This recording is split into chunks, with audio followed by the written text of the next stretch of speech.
ఈ భూమిని మింగే కుట్ర చేస్తా ఉన్నారు. ఈ భూమిని మాయ చేసే ప్రయత్నం చేస్తా ఉన్నారు. ఈ 200 ఎకరాలంటే ఇందాక సబితక్క అన్నారు, కిషన్ అన్న అంటున్నాడు ఇక్కడ 15 కోట్లకు ఎకరం ఉంటుంది సార్ అంటున్నాడు. అంటే ఈ 200 ఎకరాలు అంటే 3000 కోట్ల విలువ కలిగిన భూమి.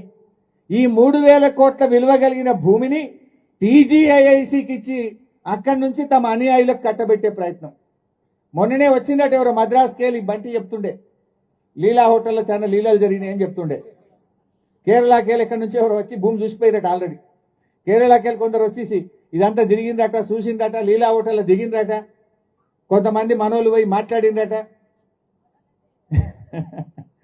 సో అయితే మనోళ్ళు అంటే మన పార్టీ వాళ్ళు కాదు, ఇక్కడ ఉండే ఎమ్మెల్యే గారు, ఇక్కడ ఉండేటువంటి నాయకులు, కాంగ్రెస్ నాయకులు పోయి వాళ్ళతో మాటలు ముచ్చట్లయినాయట.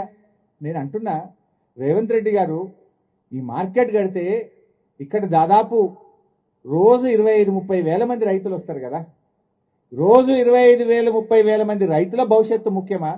నువ్వు ఈ భూమిని 4 కంపెనీలకో 4 దళారులకో అడ్డదారిన కట్టబెట్టడం ముఖ్యమా? ఏది ముఖ్యము? ఒక ముఖ్యమంత్రి దళారుల కోసమో వ్యాపారుల కోసం పనిచేస్తాడా? లక్షలాది మంది రైతుల భవిష్యత్తు కోసం ఆలోచన చేయాలన్నా ముఖ్యమంత్రి? ఇప్పుడు నువ్వేం చేసినావు? ఈ భూమి టీజీఐసికి ఇస్తా, ఆన్నెన్నో గుట్టల పొన్న దిల్ భూములు ఉన్నాయి, ఆడ మీకు ఇస్తా అని అంటుండట. ఆ దిల్ భూముల సంగతి తెలియదా మనకు? ఆ దిల్ భూముల మీద ఆంధ్రప్రదేశ్ ప్రభుత్వం ఈ దిల్లో మాకు కూడా వాటా ఉంది. ఈ దిల్ భూములు షెడ్యూల్ 9 కింద ఉంటాయి. దిల్ అంటే దక్కన్ ఇన్ఫ్రాస్ట్రక్చర్ లిమిటెడ్. ఇది ఏపీ హౌసింగ్ బోర్డులో ఒక సంస్థ. దిల్ ఏపీ హౌసింగ్ బోర్డులో భాగంగా ఈ దక్కన్ ఇన్ఫ్రాస్ట్రక్చర్ లిమిటెడ్ అనేటువంటిది కూడా ఒక ప్రభుత్వ కార్పొరేషన్. ఆ భూములు రాష్ట్రం విడిపోయినప్పుడు ఆంధ్రప్రదేశ్ ఏమంటుంది? ఈ ఏపీ హౌసింగ్ బోర్డు భూముల్లో, ఈ దిల్ భూముల్లో మాకు కూడా వాటా ఉంటది, జనాభా ప్రాతిపదికన ఈ భూముల్లో మా లెక్క మాకు రావాలి అని చెప్పి కేంద్ర ప్రభుత్వం దగ్గర ఫిర్యాదు చేసిండ్రు. మన తెలంగాణ హైకోర్టులో కూడా కేసేసి ఒక ఆర్డర్ తెచ్చిండ్రు.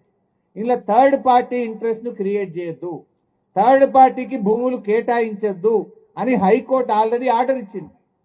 ఆ భూములు ముట్టద్దు అని చెప్పినాక ఇప్పుడు ఏం చేస్తుండ్రు? ఈ భూమి మొత్తం మేము ఎవరికో దళారులకు అప్పచెప్తాం, మీరు పోయి ఆ దిల్ భూములలో మార్కెట్ కట్టుకోండి అంటుండ్రు. అంటే ఆ భూమి వచ్చేది లేదు, మార్కెట్ కట్టేది లేదు, ఇది మాత్రం అమ్ముక దొక్కుతాం. ఆ దిల్ భూములలో ఎంత పంచాయతీ ఉన్నది?